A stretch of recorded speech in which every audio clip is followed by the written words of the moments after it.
And welcome back to the lunchroom. And I'm very pleased to have on air with us, coming from the constituency of Grosley, on the ground right about now, I'm sure, Mr. Kenson Kazimi. How are you doing, Kenson? I'm good, Alex. Thanks for having me. Of course, good afternoon to all of St. Lucia. Good afternoon to the diaspora. And, of course, a special good afternoon to the constituents of Grosley. And, of course, Kenson, you know, for so long, I mean, right now we are in Youth Month. April is Youth Month, and I think the NYC, National Youth Council, is celebrating their 35th anniversary, I believe. Since the formation, back in the day, individuals, of course, like Mary Michelle and Henry Mangal, a number of individuals who led that charge for recognition of youth. And we've been hearing, of course, the call to have more young people get involved in politics. And that has been a clarion call. People are saying they're tired of seeing the same old faces, get more youthful people in there. And I think you are pretty much one of those vanguards, one of those youthful faces coming into politics. Absolutely, Alex. And I have said I had a virtual meeting last night, and I spoke to social consciousness, and I think that is one of the things we need to push in communities at an earlier age. We need our people to be conscious of their community, what are the requirements of the community, and what they can do as an individual to first and foremost uplift their community. And I would say that coming up from a community of Grosley, where I was involved in sport, Grosley Community Action Group, and later on as a teacher in the community, I think I always decided and I purposed in my mind that at a younger age, given the size of the population of Grosley, I would make that additional step to provide the quality representation that my people absolutely deserve. And so it's not an easy feat at all. It requires a lot of organization. It requires a lot of individuals that are more senior and experienced to be in and around you. And so I've set up a team of individuals that are made up of, that team is made up of past parliamentary representatives, past candidates, and of course some of the individuals that could complement the youth and exuberance that I bring to a Grosley constituency. And, of course, you also have the benefit of being, I think, a social transformation officer. You've been a community officer working in communities all around St. Lucia. And I think a number of people know you, maybe in the Dennery North, in the Mavia Valley area, perhaps in the Choiseul area. But you're all around. But, of course, your heart is with where you grew up, where you were born, Grosley. Absolutely. Initially it was called Community Development Officer, right, and then later on Social Transformation Officer. And of course the mandate for social transformation is first and foremost poverty alleviation, providing social safety nets for individuals in the community. And so when I was Social Transformation Officer for Grosley, I would work closely with the corporate society to see how it is that we can bring some form of relief to the disenfranchised throughout the community of Grosley.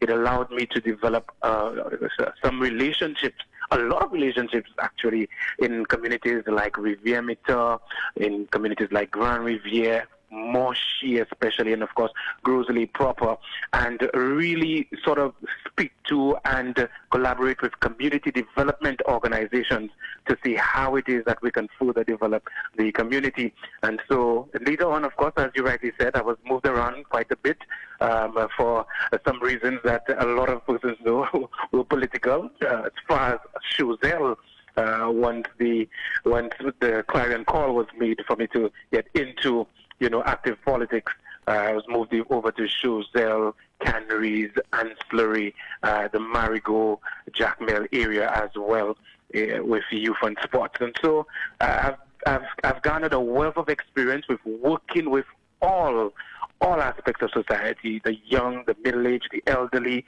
and of course all classes, the middle class, the lower class, the upper class, to provide some form of service for the people of Grosley. And I really appreciate the fact that I grew up in a community that raised me, a community that provided that sort of support for me, and now I have the opportunity to go full 100 and provide proper representation for them in turn. Now, traditionally, Grosley has been a Labour Party seat.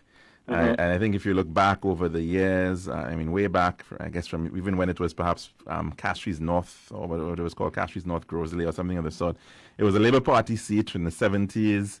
I think in 1982 it shifted to the United Workers' Party, but with the arrival of Mr. Julian Hunt, he held that seat from 1987 pretty consistently, and it was a Labour Party seat right up until the 2006 election, where we saw a swing towards the United Workers' Party under Mr. Leonard Spider Montoute.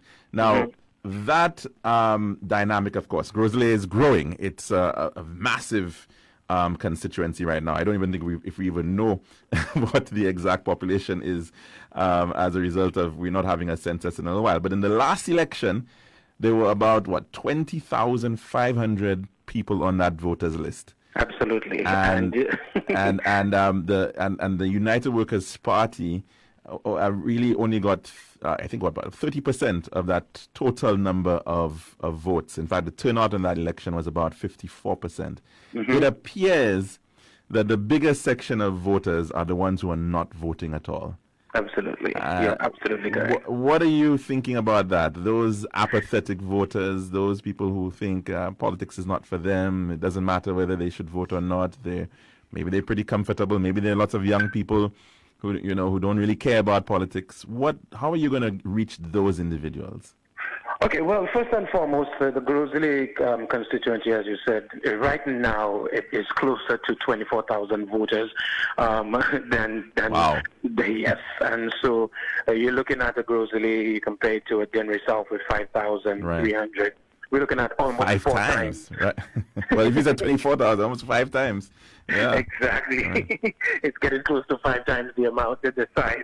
And I think first and foremost, good governance requires you as a parliamentary rep to first and foremost ensure that the population could garner that attention from their parliamentary rep. Every attempt must be made for each individual to get a proper slice of the St. Lucian pie. And so within the first 100 days, once assuming office at that time with almost 21,000 voters, you would say to your leader, your prime minister, I truly, genuinely want to represent the interest of the people of Grosley. And as such, if a boundaries commission has identified, they've sat down and unanimously decided, even members from the United Workers' Party and independent members, that Grosley should be split in 3, I would make that call. I would hit the airwaves for that to be instituted properly so that each constituency could get the amount of attention that they truly deserve. So first and foremost, if you're serious about good governance in Grosley, like myself, you would be clamoring for that to happen. Right. That has not happened. And so you have a lot of persons in sort of isolated communities saying that they are not getting proper representation, saying that they do not see a parliamentary representative until the 5th year, saying that they deserve better. And so at the end of the day, you would have that apathy that you spoke about in terms of young people, middle-aged people, pretty much everybody saying that, okay, if I vote, my vote won't make a difference, because what they do is they come in at just before an election, they ask you for their vote, they make endless promises, and then they disappear. And that's what we just saw for the last 4 3/4 years.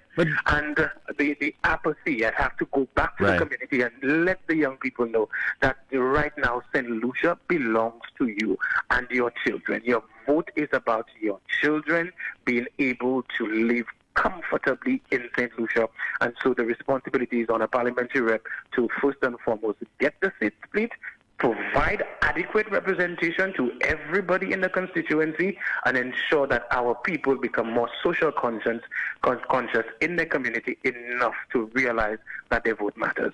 Now, I mean, it really does feel as if the United Workers' Party almost shot themselves in the foot over this whole issue of the constituency boundaries division, because, I mean, there was a very detailed, extensive report. It showed, maps of where how the seat was going to be split, what the population was going to be in each constituency based on the split. Very, very detailed. I mean, I don't think we've ever got a report done like that before in the history of St. Lucia. And when you look at the data, effectively, they would have won all three of the Grosley seats. Absolutely. The Grosley North, Grosley Central, and Grosley South. So they would have in fact been beneficiaries of that situation in the last election. But yet still, it almost as if, because I don't know if they were opposing for opposing's sake, we saw Guy Joseph taking legal action, bringing this whole the Boundaries Commission to court and stalling the entire process. But I get the impression, though, that even your opponent, Mr. Montoute, seems to want to have that happen, but I guess he doesn't sway enough support and power within the United Workers' Party. Yeah, and I mean, if you look at the history of the United Workers' Party from 2006 until now, the current parliamentary representative for Grosley was Deputy Prime Minister under Sir John Compton, and he yielded a certain amount of respect during that time, and we saw that even with the demise of Mr. Compton, that the party didn't lose any confidence in him. He was supposed to have been the leader. He was supposed to have been Prime Minister, I understand. Exactly. By now, you would have thought with the flair and, of course, with the rhetoric that he came in, that by now, Grosley would have had their first Prime Minister. But over the years, we've seen a steep decline in the amount of sort of respect, in the amount of influence that he has on anything that is done. And that is one of the reasons that so many of his persons, his supporters in the Cap Estate, Rodney Bay, Rodney Heights, Bonte area, they have so far just removed themselves from anything to do with him, because they continually say that he has just not done what he said he would have done, and he does not yield any influence in the party to get things done. And this is a perfect example of one of the things that it is required, that is needed legally in terms of the constitution of St. Lucia. You speak of a Boundaries Commission, and even now, with an election pretty much weeks away, they've still not been able to do it. So that speaks to when you hear persons and his peers speak to somebody being lazy and just lacking any sort of effort to get things done, you understand why he has lost so much in terms of his popularity in the constituency of Grosley. Now, Kenson, let's segue a little bit into some of the issues facing Grosley right about now. And I want to actually go back a little bit because land has always been a major sticking point, I think, all across St. Lucia, and access to land, and the whole Rodney Bay development, if we go back historically, was thought with land issues and land being taken, even from the Montoute family in the Grosley area that owned so much of the land in the Grosley area. Massad, it was expropriated from them. I think there was only recently there were still court hearings and court cases and decisions being made regarding compensation for that. Land has been a major issue, and I assume it's still a major issue for some people. Access to land. Absolutely, and the funny thing is I was able to take in some of the contribution of the parliamentary rep this morning, and I was indeed shocked by some of the pronouncements and the dishonesty in some of the pronouncements I heard this morning. I was really shocked. The fact of the matter is the St. Lucia Labour Party, they were the authors, the initiators of a PROUD program under the Dr. Kenny Anthony administration. And with the PROUD program, the main emphasis was to ensure that individuals that were on land for an extended amount of time were given the opportunity to own their land. And what the St. Lucia Labour Party proposed, and what they did institute, they would purchase the land, survey the land, and then subdivide the land in a manner that allowed them to pay a small sum to own the land. And the United Workers' Party, it is a fact, moved away from the PROUD program during the initial stages of this tenure that we speak of. And it was only during the last year that, when the talk of election pretty much came around, that we saw them trying to institute their own version of the PROUD program. And in a place like Labon, the UWP asked individuals in Labon and those areas in Teramo to pay $2,500 to, which they said was really refundable, they say is refundable, to survey the lands that they live on. And I mean, this sort of requirement was done during the worst economic times for these individuals. A lot of these individuals, they lost their income through those who were working in hotels, in small shops, and at the worst possible time, they were asked to get $2,500 to survey the land, and then they were told that they would be paying a small sum for that land. A lot of the individuals had to borrow this money. And this is Crown land that they own, and they... This is Crown land. Okay. It's Crown land. And of course, under the SLP program, I mean, the SLP would purchase the land and they would service it, and they would survey the land for you and all that. So it was crazy. They asked persons in Labuan to pay for the service during the worst economic time. And this was during a time where persons in Labuan were calling me and telling me, but I mean, the government can do all of this for Cabot and T.R. King, and these people can benefit hugely from government to acquire land, our land, and they would have to do that. Of course, when the honorable leader visited that community, he assured them that under the St. Lucia Labour Party, a party that is more sensitive and caring to their needs, they would not have to survey those lands. And in fact, those persons who were on the land for over 40 and 50 years weren't going to further benefit from a St. Lucia Labour Party. So, I mean, UWP initially abandoned that broad program, as I said. It only as elections are coming, they implement in in places like Durham, they're going to Montpellier, they're holding meetings, and they're making all these promises right now. And of course, you're seeing it, and I mean, even in the situation of what happened with Cabot. Hey, I mean, I'm sure you did a little bit of economics and the factors of production. When you think about the factors of production, basic ones are land, labor, and capital. And the whole philosophy of, Sir Arthur Lewis is that, okay, we have the land, we have labor, and persons, investors are supposed to bring their own capital. They're supposed to bring in their money. That's the injection that they bring in and know-how. But in the case of Cabot, what we're seeing is that they bring in the labor, we're giving them the capital so that they can buy the land. And it's an amazing situation that's developing here in St. Lucia, and of course in cases like DSH, we're giving away the land as well. I mean, how do you see this? I mean, you're saying that a situation like that with local people who've been living here for 40 years, and they're not even being given an opportunity to maybe even get a loan to pay for whatever they're saying that they have to get. If not, that they should get it free at all. Alex, this is the dichotomy we've seen with this present administration. Never in the history of St. Lucia have we ever seen a government that is so diametrically opposed to the ordinary St. Lucian and so flabbergasted and fascinated by and intrigued by foreigners getting their way in our country. And I mean, what has happened in Grosley, especially over the last 4 3/4 years, is testimony to the fact that St. Lucia is currently 2 different countries, one for the rich, powerful, wealthy, and foreigners, and one for the ordinary man. Because when I went to the households in Labuan, where those individuals were asked to pay to front the $2,500, I was indeed shocked. I could not understand how somebody who cares for any individual would go to those houses knowing full well that this in Grosley, this is perhaps where you have more of the working class individuals, and tell them in order for them to get the land that they've been living on for beyond the 30 years, that they need to, during this hot over season as we described, they need to get $2,500. And this is while we see it, we've heard it for the last 4 3/4 years.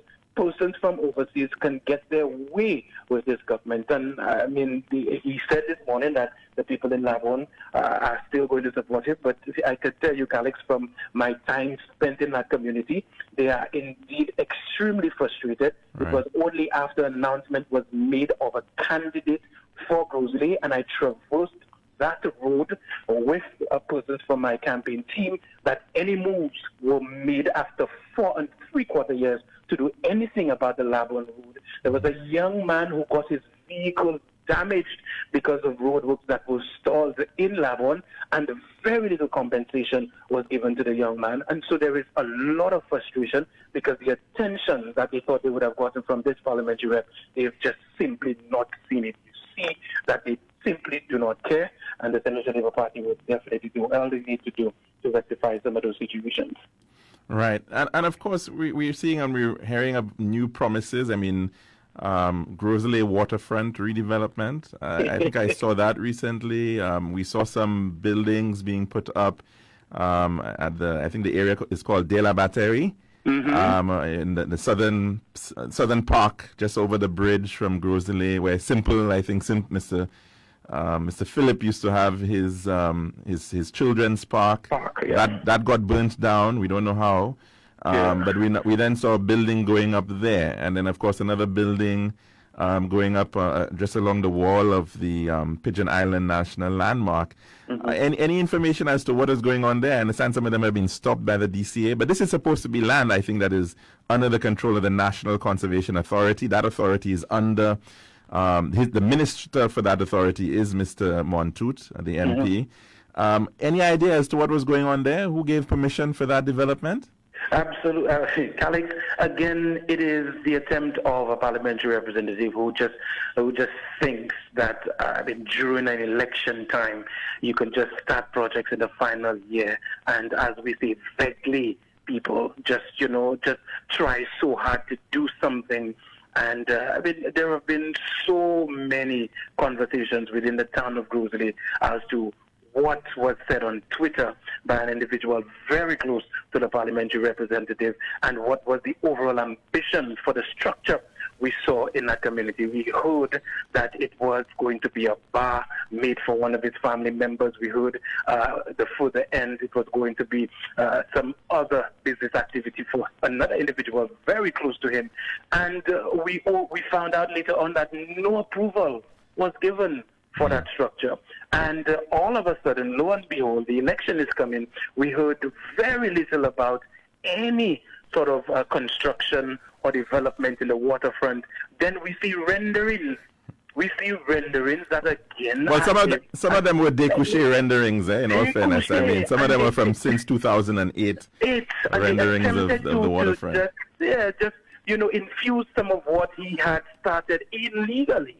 From all indications, without the proper... Yeah, it was stopped by the DCA, for sure. Exactly, I've been with that. And then we are seeing a jetty that, if you go to speak to any of the guys on Bay Street and Seaview, that he totally neglected for 4 3/4 years, being part of a rendering to allow for boats to come into Grosley. And this is the same parliamentary representative who said to members of the constituency, the young men along the waterfront, that they should find a way to fix the jetty, is now speaking... Oh, really? Yes, is now, this is a fact, is now saying that he is going to fix it a few weeks before an election is called. And so, at the end of the day, it's just a continuous attempt to piece in people's eyes and call it rain. And so I think the people of Grosley have seen for themselves what the level of representation is going to be from him, and they are ready to move on to a better and a more caring government this election. Now, as Grosley has developed over the decades, one of the most vexing issues has been the issue of traffic. Right? Grosley has been started off as a bit of a dormitory type area, a lot of subdivisions in the Corinth, Grand Riviere, and Rodney Bay, and Bois de Wage, and Bontes, and the Beau Séjours, and Cap Estates. But of course, all those individuals have to use that Castries-Grosley highway, which was built back in the 70s. And that highway simply has just not been upgraded to be able to handle the volume of traffic. And it's become quite a nightmare, although maybe not so much in COVID times, but even before COVID, or once there's any kind of relaxing of any kind of measures, we see lots and lots of traffic woes on that Castries-Grosley highway. And we're now seeing something happening in the Rodney Bay area.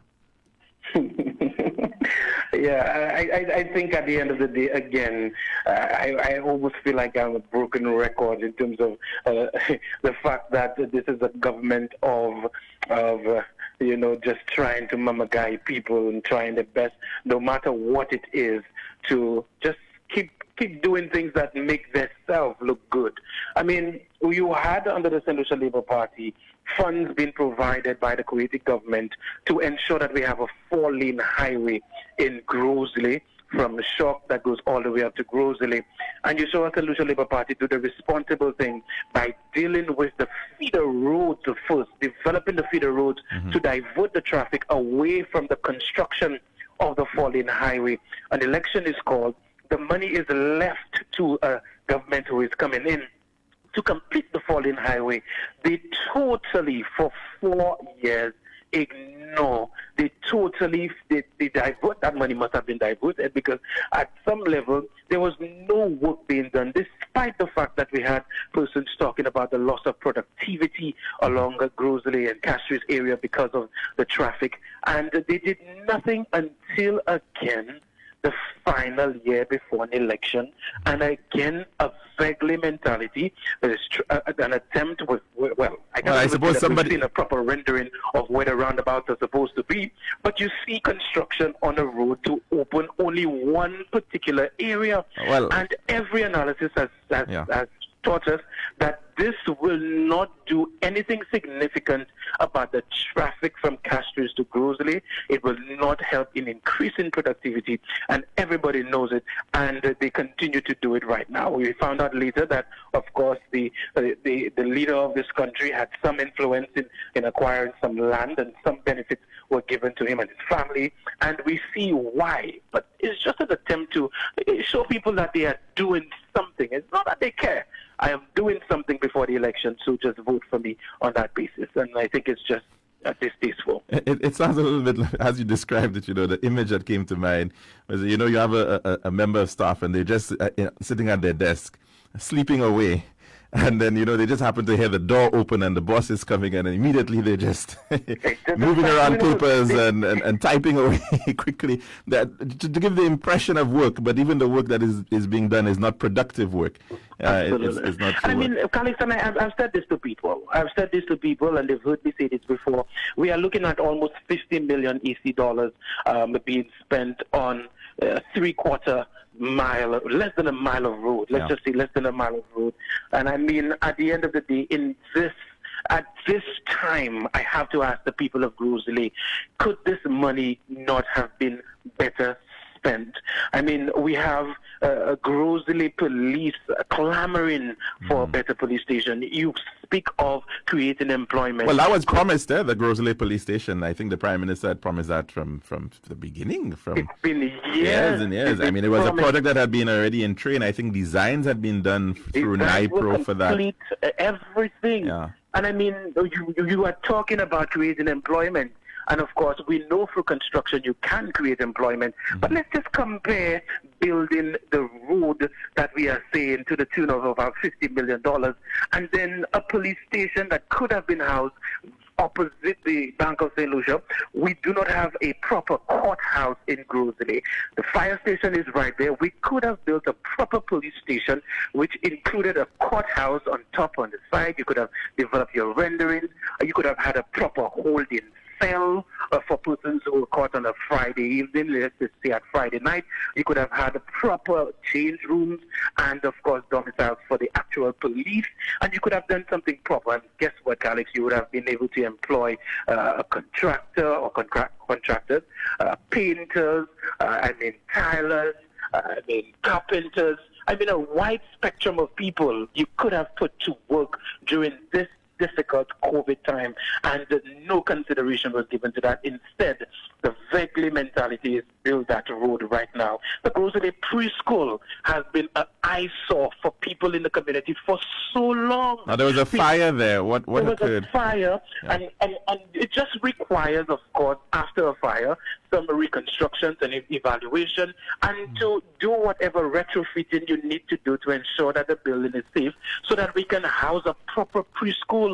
The people of Grosley had to resort to a house in the community to ensure that our young kids. So the building is still not being used.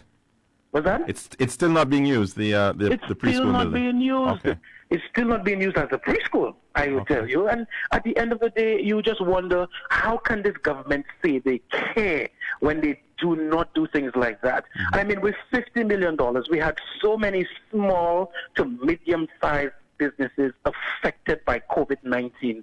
And you're telling me in communities like Rivière-Mitan, in communities like Caimagé, in communities like Labon, Grosley Town, Rodney Bay, with all those small to medium-sized businesses being affected by COVID-19 and closing down, and of course, business was the lifeblood of Grosley, you could not have provided some form of a stimulus to those small business owners to get their lives back on track. But you take the money and you build a Begley Road. I mean, it is just crazy. And again, the fact of the matter, Calix, is with that $50 million, you could have decided that you were expanding the road along the Castries-Grosley Highway.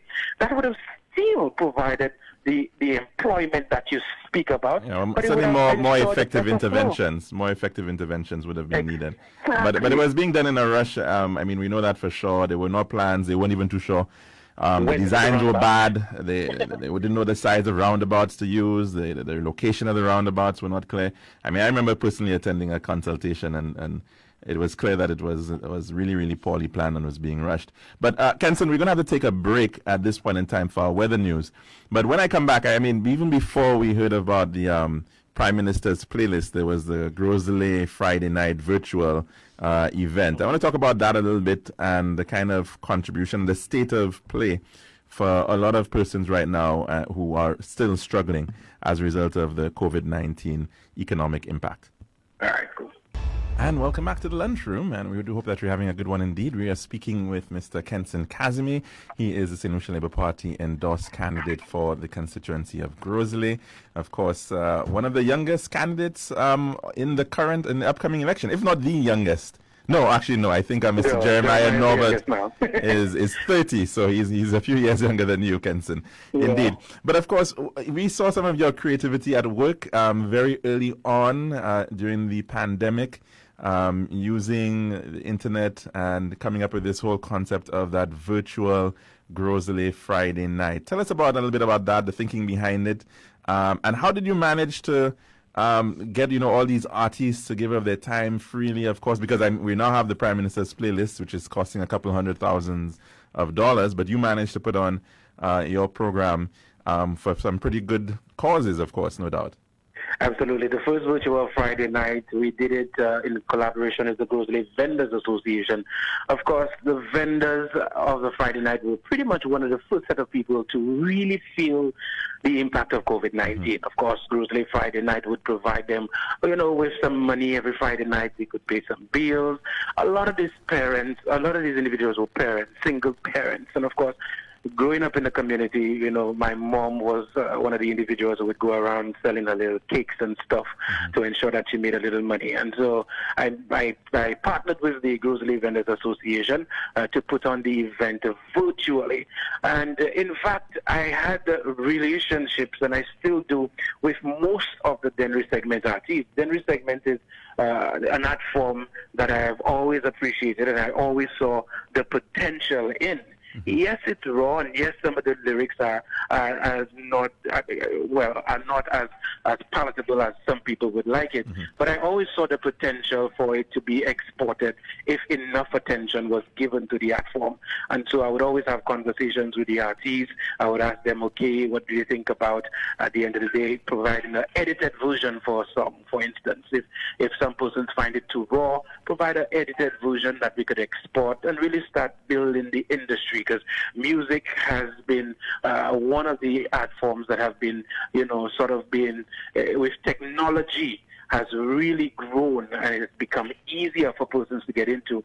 But to provide quality music, I would definitely provide additional training, and that is one of the things I thought government would pay attention to. And so I had outstanding relationships with most of the individuals, so I was able to speak to them and tell them, we are trying to raise funds for these individuals. So if you could use let's just say the $1,000 that we would have probably paid you to perform on the night, can we look at it as a contribution that you are making to the vendor vendors of Grocery. As fate would have it, we were able to raise in excess of $21,000, closer to $22,000, and we were able to give each vendor what would be, I think it was closer to $500 to contribute towards, some groceries, pay a bill, and live their life.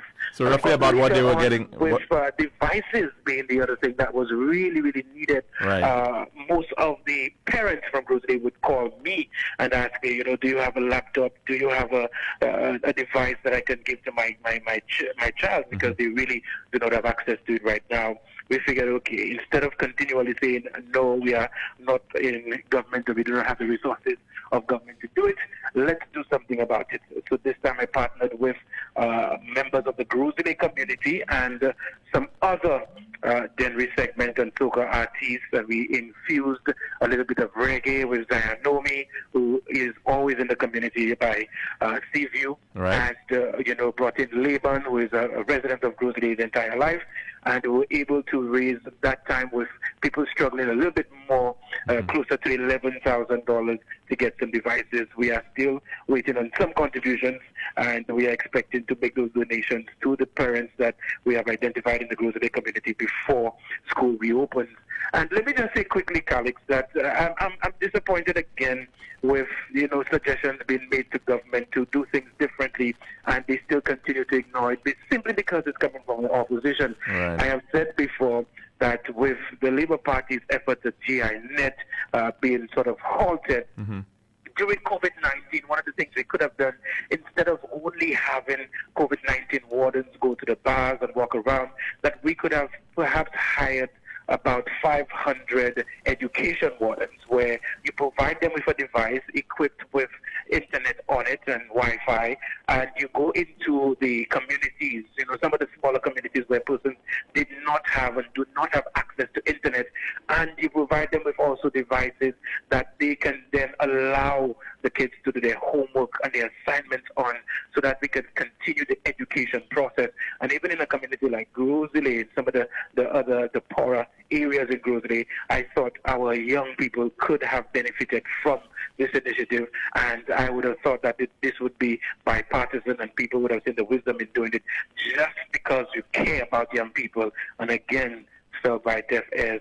And we still have young people in the community with no access to a device, and some with access to a device but no access to Wi-Fi and internet. And of course, a big shout out to another Grosley boy, Dr. Venus Cherry, who's certainly been doing quite a lot of work with respect to that, and now he's in charge of RISE. So we do wish him the very best in terms of that effort. But I mean, obviously, in terms of that, it comes back to that whole issue about government policy and how important it is, in terms of people think that, politics doesn't matter. But then you see a program that's in place, which was the One Laptop Per Child program, and then you see a change of government, and immediately afterwards, the impression is given that the program is going to continue. And then when people are seeing, well, it's not happening, eventually admission from the government that they're not going to go ahead with the program, and it gets stopped for 4 years. Yeah. And only in the midst of COVID-19, when the realization now is that you have to have a device, and the value of this program became even more critical. Even then, we still haven't seen a full rollout to reach and touch every child. I think only eventually about 8,000 devices were provided in a population. They are still politicizing. In a school population of about 25,000. Politicizing the distribution of these devices. And we're seeing persons that are parliamentary reps for the constituencies who have won their seat not being given any priority. And of course, we saw a video that came out that proved all our suspicions over the years that, that victimization and, of course, separatists would always pretty much prioritize communities that they won. And I think it's a sad thing, especially when it comes to our education. I mean, we saw also, and I'm just touching on the issue of income support, because as you said, you were providing income support for vendors, and that kind of works out to be about the equivalent of what the government was giving for a month. Yeah. Right? They had this income support program. And even after borrowing close to over $500 million, I think for COVID-19, only $7 million provided by the government for income support. Clearly, I'm assuming you don't think that that is enough support, direct support for persons who've lost their jobs, who are still struggling to this point in time. Especially considering I'm seeking and will be representing the biggest community in St. Lucia by way of population. It is a drop in the bucket, Alex. It is an insult. And I think what's even crazier is the fact that even the parliamentary representative for Grosley would have sat and been part of a team that at some level at a cabinet meeting. Well, he's a minister for social transformation, eh? We don't forget that. So he's responsible for public assistance. And you would sit there and you would have the IMF pretty much giving or loaning to a government $79 million for income support. And one of your peers would openly say that no institution would give money to give people directly. And you are the Minister for Social Transformation. Your passion and desire should be with those persons that have lost their job, and you say nothing. And I think at the end of the day, people sometimes give him a pass. But this pretty much speaks to a parliamentary rep who has lost his way, who has sat by idly while our people in Grosley suffer, and is just interested in continuing to just be the parliamentary rep or passer, while the people, the ordinary man, cannot get a fair share of what they deserve. And I mean, with a population the size of Grosley, you really thought more effort would have been made, at least a call would have been made to say, hey, we need to provide that direct income support to the masses because it was there exactly for that. But no. And of course, the argument too, I mean, we're hearing about construction is supposed to provide that income support, but at the same time, we know that the majority of people, the proportionally more females were in fact impacted as a result of a lot of those shutdowns and the shutdowns of hotels and restaurants because it's more dominated by females. Even like things like the early childhood development centers, they're dominated by females and they had to be closed. And we're then being offered construction, which is 99% male dominated. So I'm not sure how that is supposed to provide income for females and single parent families, single mothers who have to be struggling at this time. Absolutely, and I was about to jump in and say single parents.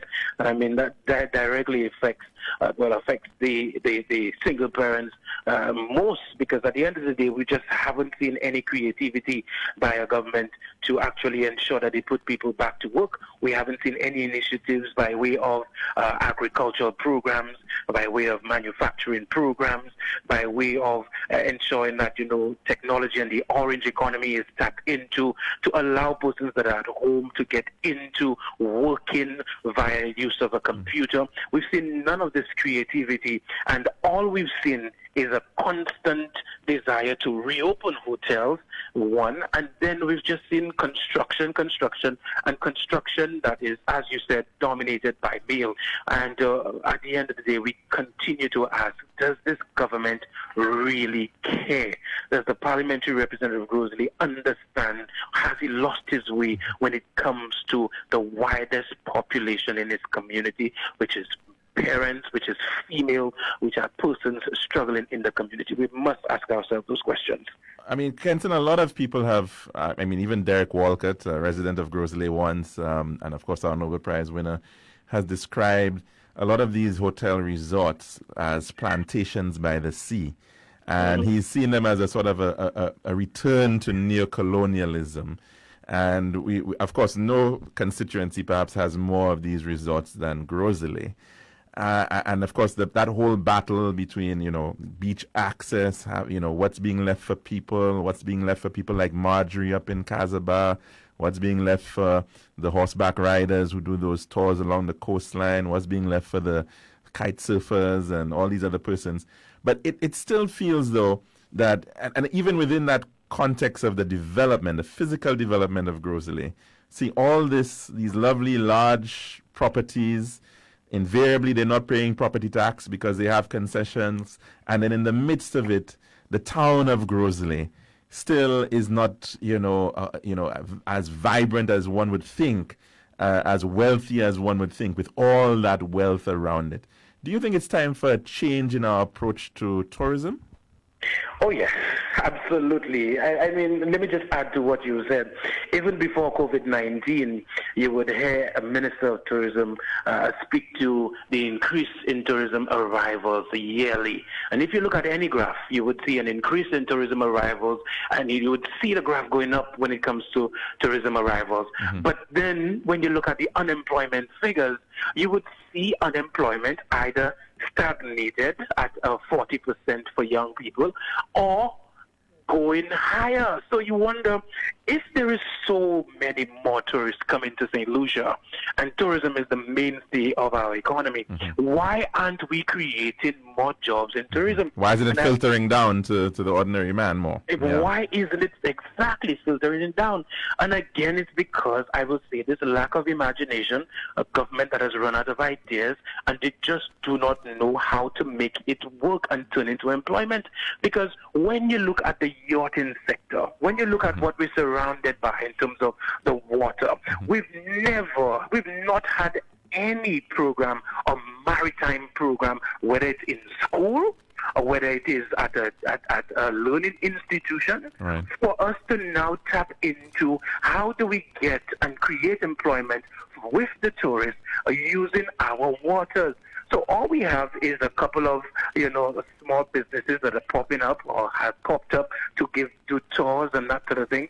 But how much more can we focus on the yachting sector, for instance? Persons that could fix the boats, provide the level of comfort that, the tourists may need, so that we can further develop employment in this country through tourism. Even when we speak about concessions and that sort of thing, you would speak to bakers in the Groseley community, for instance, and they would tell you they want an avenue where they can sell their Perrier, they can sell their turnovers, those sort of baking that is different, that tourists may be interested in.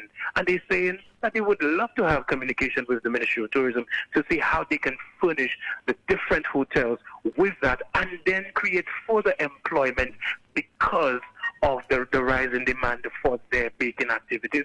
And so you just see there's just not much imagination. There's just cruise ships and numbers, but there is nothing put in place to ensure that we get a proper bite of that tourism pie by creating employment.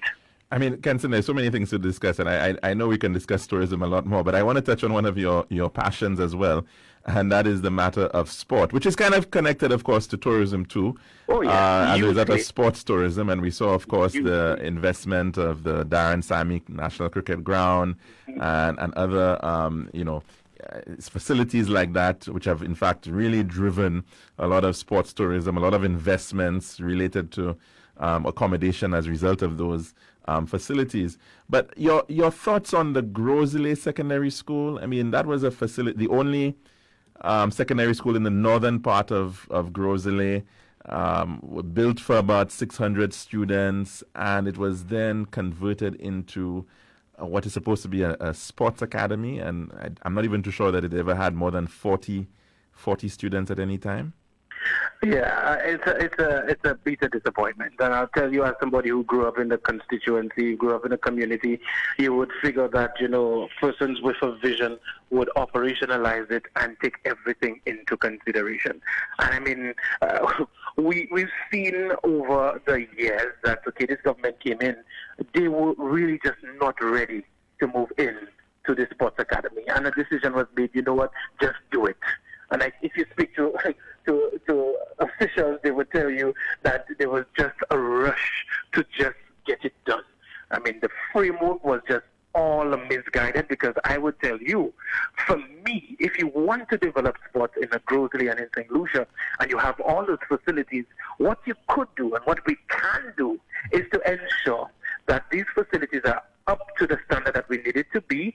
And if you have a national team, you can pretty much turn it into a center of excellence rather than a full-fledged sports academy where... Right. So in other words, it still operate as a secondary school.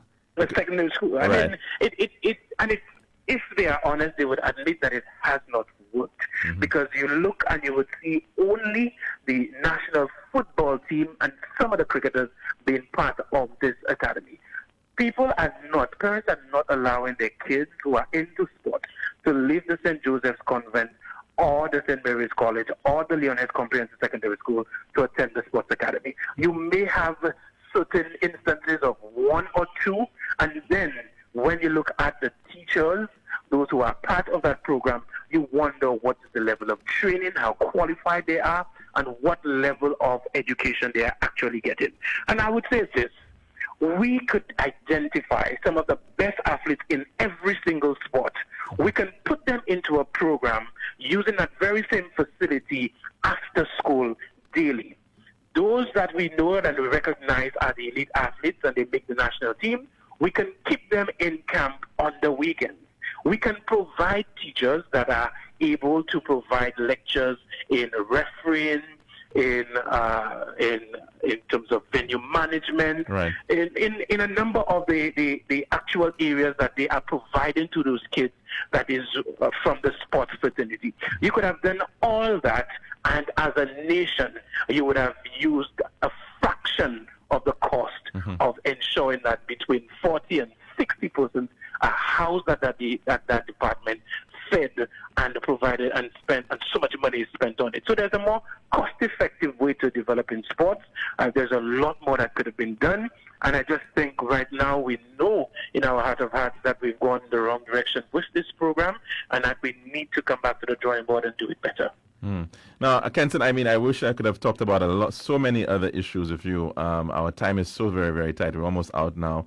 Agriculture, I know Grosley does not sometimes focus very highly on agriculture. But that's a huge thing for me. But it is a very important thing. I think we know our the current rep. I think he owns a pig farm somewhere. So yeah, I understand too. Absolutely. But so it clearly is a very important area, especially in terms of livestock for a number of individuals. Absolutely. Your information is correct. Grosley, in terms of pig farming, is up there in St. Lucia in terms of the number of pig farmers that we have in Bois-de-Wash, for instance. In Labon, again, Jeramo, a lot of persons are still involved in agro-processing. And I've said, agriculture and farming. I have said that, agro-business is one thing I want to see our young people get involved in at an early age, whether it is taught at primary school so that you can now learn how to manage money through agriculture, or just life lessons through agriculture to really beef up that industry is something that I'm very passionate about, but of course we don't have time to get into today. Well, Kenson, I think you're going to have to come back. Definitely. I don't know what your schedule is, but given that you are representing a constituency that is 5 times or let's say 3 times the average, we should give you 3 times the opportunity, right? Yeah. Well, any parting words for us here at the lunchroom? Well, thank you so much, Calix, for having me. Of course, I think we had a good discussion. I would have wanted to discuss a little bit about policing as well. I think our police in Grosley, the manpower, the population, given again the population, is something that we need to start discussing. And I remember, I think the intention was actually for Grosley to become a separate division, completely, a northern division of the police force. Separate traffic unit, the SSU branch, and all that CID. Separate, if you're serious about crime and policing in Grosley, that is something that you would have to go. And the fact that we have such a rise in population and we are under-policed is something that is extremely scary. Right, indeed. Well, hopefully we can touch on some of these other issues, including healthcare. When you have the opportunity, the chance again to come back to us, we'll definitely be welcoming you. Thanks very, very much for your time. And of course,